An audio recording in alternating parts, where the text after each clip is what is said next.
Hello friends, this is Abhishek. Welcome to my channel. Today we are here to learn how to improve ourselves in English communication. Well, जैसा कि हमने पिछले lessons में grammar के कुछ basic rules के बारे में सीखा है, तो और हमने जाना है कि किस तरह से हम सेंटेंसेस को बनाते हैं और किस तरह से उनको अपनी लाइफ में यूज़ कर सकते हैं। तो इस बार हम थोड़ा और आगे बढ़ते हैं और बात करते हैं मॉडल वर्ब्स के बारे में। Modal verbs is one of the most important things in English which use in our language very much, जिसका यूज़ हमारी लैंग्वेज में बहुत ज़्यादा होता है और उसके यूज़ से आप जानेंगे कि किस तरह से हम सेंटेंसेस बनाएंगे और किस तरह से हम अपनी बात को किसी के सामने रखेंगे। देखिए, जब हम इंग्लिश में बात करते हैं किसी से तो ध्यान रखते हैं कि हम उसमें प्रेजेंट पास्ट फ्यूचर की तो बातें होती हैं और साथ में मॉडल वर्ब्स का भी बहुत ज़्यादा यूज़ होता है। तो उसी चीज़ को क्लियर करने के लिए आज हम पहली मॉडल वर्ब से शुरुआत करेंगे, जिसका नाम है कैन, CAN, कैन। बहुत छोटी सी मॉडल वर्ब है लेकिन इसका यूज़ इंग्लिश में बहुत ज़्यादा है। तो क्या है कैन का रूल, चलिए स्टार्ट। आज की मॉडल वर्ब की बात करते हैं। आज की मॉडल वर्ब है कैन। जैसे कि आप जानते हैं कि इंग्लिश के हमने पहले रूल्स पढ़े हुए हैं, तो सभी इंग्लिश के रूल की एक स्पेशल क्वालिटी ये होती है, इनको बनाने का पैटर्न लगभग सभी का सेम होता है। इसमें सबसे पहले सब्जेक्ट, हेल्पिंग वर्ब, फिर वर्ब और फिर ऑब्जेक्ट का यूज़ होता है। तो उसी तरह से मॉडल वर्ब में भी आपको उसी का यूज़ करना है। तो किस तरह से मॉडल वर्ब को हम यूज़ करते हैं, सबसे पहले हम इसकी पहचान की बात करते हैं। देखिए, जैसे लिखा हुआ है कैन, कैन की पहचान होती है इन वाक्यों के अंत में सकता, सकते या आदि वर्ड आते हैं, मतलब जो किसी की कैपेबिलिटी या कैपेसिटी को बताता है। जैसे मैं काम कर सकता हूँ, मैं बाजार जा सकता हूँ, मैं क्रिकेट खेल सकता हूँ, मैं पढ़ाई कर सकता हूँ, मैं इंग्लिश बोल सकता हूँ। इस तरह के जो सेंटेंसेस आते हैं वो हम सब कैन की मदद से बनाते हैं और वर्ब की फर्स्ट फॉर्म का उसमें यूज़ करते हैं। तो क्या है कैन का सही यूज़, उसको एग्जाम्पल के थ्रू हम समझेंगे। चलिए एग्जाम्पल की तरफ बढ़ते हैं। इसके फर्स्ट एग्जाम्पल की तरफ जब हम देखते हैं तो उसके फर्स्ट एग्जाम्पल में हम अंग्रेजी बोल सकते हैं। हम अंग्रेजी बोल सकते हैं। देखिए, हम जैसे जानते हैं, हम सिंगुलर प्लूरल की बात करी थी, तो कैन मॉडल वर्ब में सिंगुलर प्लूरल का कोई ऐसा रोल नहीं होता, सभी के साथ एक ही वर्ब का यूज़ करना होता है। तो हमको हम बोलते हैं वी। अब जैसे सेंटेंस हम बनाते हैं उसी तरह से इसमें हेल्पिंग वर्ब का यूज होगा। हेल्पिंग वर्ब इसमें कैन। देखिए, हम अंग्रेजी बोल सकते हैं, तो सकते हैं सेंटेंस के लास्ट में आया, इसलिए पता लगेगा सेंटेंस किसी की क्षमता को पूछा है, इसलिए हमें यहाँ पर कैन का यूज करना। तो वी कैन बोलने को बोलते हैं verb speak. We can speak English.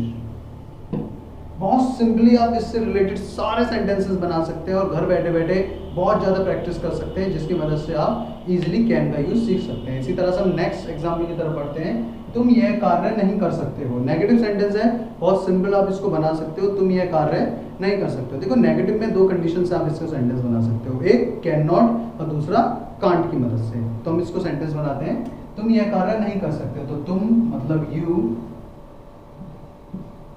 मैंने कांट से सेंटेंस बनाऊंगा, आप चाहे तो कैन नॉट भी लिख सकते हो। यू कांट करने को बोलते हैं डू, और यह कार्य मतलब this work.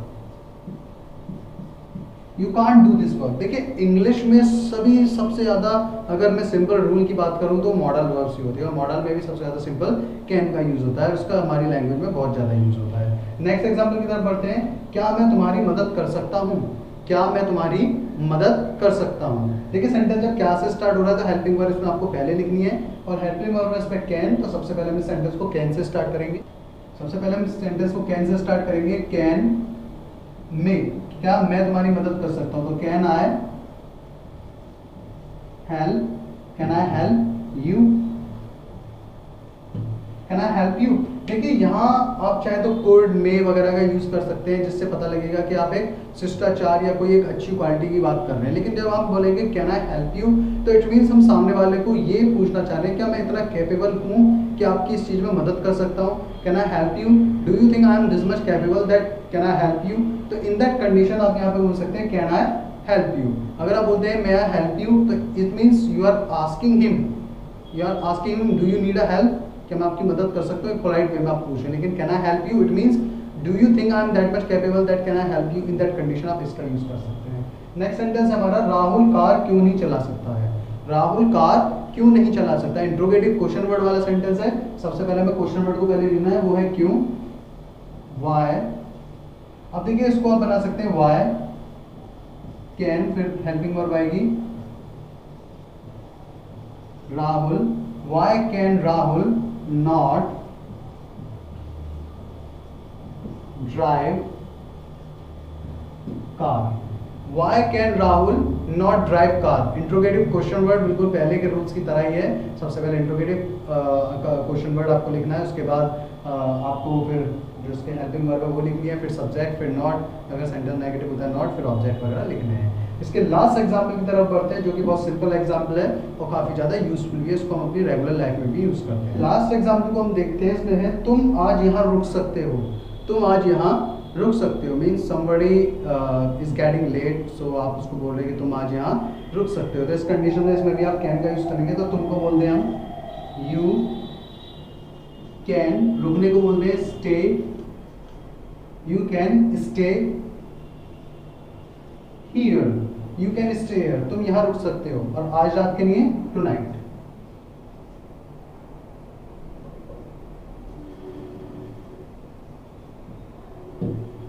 You can stay here tonight. तो इसी तरह से आपको कैन का यूज़ करना है अपनी लैंग्वेज में और इसकी मदद से और ज़्यादा सेंटेंसेस बनाने हैं। जितने ज़्यादा आप सेंटेंसेस बनाएंगे उतने ज़्यादा उनको बोलने की प्रैक्टिस भी करनी है। और मैंने एक वीडियो में आपको बताया था कि how to make yourself spoken in English with 5 tricks के 5 ट्रिक्स के जरिए आप इंग्लिश में किस तरह से बात करें। उस वीडियो को एक बार और देखिए और उसकी मदद से आप अपनी रेगुलर लाइफ में इंग्लिश को यूज़ करना सीखिए। सो जब आप इस तरह के सेंटेंसेस को अपनी रेगुलर लाइफ में यूज़ करने लगेंगे तो आपको पता लगेगा कि इंग्लिश बोलना कितना ईजी है, कितना ईजी उसको समझना है, कितना ईजी अपने आप को एक्सप्रेस करना है। तो इसी तरह से गाइज हमारी वीडियोस को देखते रहिए और चैनल को सब्सक्राइब करना ना भूलें। Keep watching our channel, keep learning English. See you guys in next video, bye bye.